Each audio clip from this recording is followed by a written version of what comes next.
Welcome to Power Lunch on this fine Thursday afternoon. Alongside Kelly Evans, I'm Dominic Chu, and joining us for the entire hour is Stifel Financial CEO Ron Kruszewski. First of all, I think the market here is fairly, if not highly valued. So I don't know if I'm taking the other side of this. The market's at 23 times earnings. Credit spreads are as tight as we've seen in 15 years. What I personally think, I agree that real yields in a soft landing or a no landing need to be about 1%. And if inflation, I think core CPI lands about 2.8 to 3. That means Fed funds needs to be 4. And at 4%, to me, if that's normalized, well, then the 10-year should be closer to 5. Hey, look, we love good markets. We're doing great. We're hitting an all-time high today. Wow. So I'm going to double smile. And we should say you booked this before. It was not like you booked it this morning. Investors are impatient. The Fed is not impatient. All right, and the Fed is, I believe, will be cautious. It seems to me, Elliot, one. I mean, I'm a CEO, Definitely. all right? And if I'm going to walk into my next board meeting and I have new 6 board members, I'm either doing one of two things. I'm either packing my bags or I'm going to listen to the new ideas. So, Ron, you're a fan, just like I am, of sports in general, basketball, everything else out there. Do you feel as though the robotic side of things does have a future in this game? Well, of course. On what I hope, though, as a fan, all right, and maybe to take the other side, who's going to argue with the NBA, by the way, one of the most successful leagues, period, end of story. So on whether it's balls out of bounds, whether you step on the bound, like tennis, is it out or in, the Hawkeye, that makes sense. Those are the calls that are pretty easy, balls and strikes, whether you're out at first. But calling a foul, I feel that, like AI in my business, okay, humans with AI will do better. Refs with AI might do better, but don't tell me that AI is going to decide that that's a foul and that's not, as I just touch you.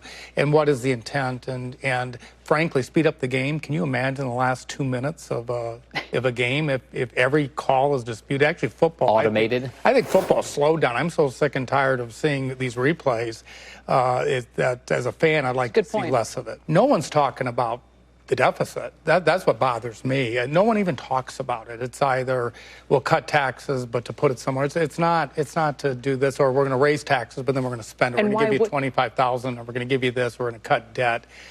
Both candidates have inflationary policies, and that's what I think we need to focus on a little bit. Well, one thing that I think there is a trade out there that people have to be aware of, and I think one of the things that could happen, even in a compromise, would be the estate tax exemption. And I know that that's the business that you're in. It is. And I like to tell people that are estate planning that if they allow the estate tax exemption to expire, to be cut in half, which it could be done under either scenario here, that's the best trade in the market to take advantage of. It is the easiest, simplest trade in the market.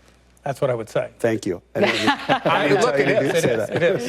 An area we don't usually talk about either. No, it isn't. Let's get some final thoughts from our guest host this hour, Stifel CEO Ron Kruszewski, with a consequential election happening in, what do we say, 12 days' time? 12 days. Yeah. Is it that big of a deal, or are you in the camp that it doesn't matter?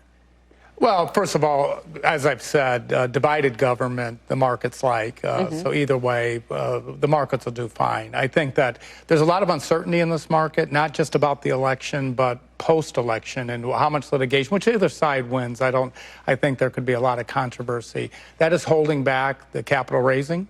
I will say that companies that are thinking about going public are going to delay. Is it? Do you think that's a factor? I do. Because it's been so quiet. Why is it so quiet on the IPO front when we've had record highs week after week after week? It hasn't been that quiet, but it isn't as robust as I think it can be. And I think that we'll transition into a good year in 2025. But let me leave you with a thought. One thing for your pollsters, and I'd love to come back to talk about this. I'm a math guy.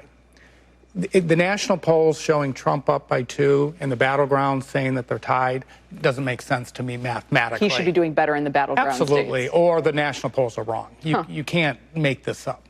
How about this? What? One quick question before we let you go. All right. Will the Republic stand regardless of who's in office? The Republic is, God bless the United States of America. There we go. No matter who's in office, this is the best country, the best markets, period, end of story. Thank you. You heard it here.